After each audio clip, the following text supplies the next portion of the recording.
வணக்கம் நண்பர்களே, கதைக்குள்ள போலாமா? காட்சி 1. காலை அசெம்பிளி முடிஞ்சு கிளாஸ் கேமரா 8ஆம் வகுப்பு கிளாஸ் ரூமுக்குள் நுழைகிறது. ரசிகர்கள் சத்தம், பைகள் திறக்கும் சத்தம். ராஜேஷ் தன் இருக்கையில் உட்கார்ந்து மிகப்பெரிய நீல நிற டிபன் பாக்ஸை மேஜை மேல வைக்கிறான். பக்கத்து பையன்கள் ஆச்சரியமா பார்க்காங்க.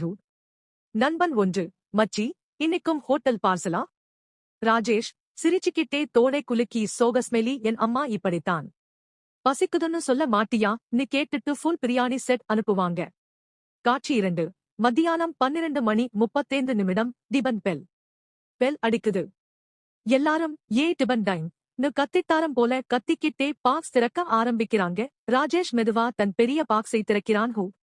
கேமரா ஸ்லோமோஷனில் பாக்ஸ் திறக்குது. முதல்ல மஞ்சள் பிரியாணி புகை வெளியே வருது. பிறகு சிக்கன் 65 ஓட சிவப்பு நிறம், ரைத்தா, குல்பி. முழு கிளாசும் ஓ ஓ நோ ஆச்சரியத்தில் உறைந்து போகுது. காட்சி 3. மொத்த கிளாசும் ராஜேஷை சுத்தி நிக்குது. வட்டமா 25 முதல் 30 வரை பேர். எல்லாரும் வாய் பேசாம பார்க்காங்க. ஒரு பொண்ணு கண்ணை மூடி அம்மா நு முனகுரா. ஒரு பையன் தன் சப்பாத்தியை மடிச்சு வச்சுட்டு என் லைஃப் போய் நு சொல்றான். காட்சி 4. டீச்சர் வருகை. கிளாஸ் டீச்சர் மேடம் திடீர்னு கதவை திறந்து உள்ளே வராங்க. எல்லாரும் பயந்து சிதறி ஓடுறாங்க. மேடம் நின்னு பாக்ஸை பார்த்து அதிர்ந்து நிக்குறாங்க. மேடம் கண்ணை பெருசாக்கி சோகஸ்மெலி, என்னடா இது? டிபனா இல்ல பிரியாணி பார்ட்டியா?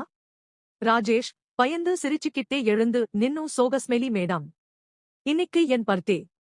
நானே மறந்துட்டேன் மேடம். அம்மா மட்டும் ஞாபகம் வச்சிருந்தாங்க. மேடம் முதல்ல கோவமா பார்க்குறாங்க. பிறகு திடீர்னு சிரிச்சுடுறாங்க. காட்சி 5. பர்த்டே கொண்டாட்டம். கிளாஸ் முழுக்க ஹேப்பி பர்த்டே டியூ பாட ஆரம்பிக்குது. ராஜேஷ் வெட்கப்பட்டு சிரிக்கிறான். ஒவ்வொருத்தனா வந்து ஒரு சிக்கன் 65 அல்லது ஒரு ஸ்பூன் பிரியாணி வாங்கிக்கிறாங்க. கடைசியா மேடம் ஒரு பிளாஸ்டிக் ஸ்பூன் எடுத்து ஒரு ஸ்பூன் பிரியாணியை ருசி பார்க்குறாங்க. மேடம் சாப்பிட்டுட்டு சோகஸ்மெலி, சரி, இன்னைக்கு மட்டும் அனுமதி. ஆனா நாளைக்கு இப்படி பிரியாணி கொண்டு வந்தா எனக்கு தனியா ஒரு பாக்ஸ்.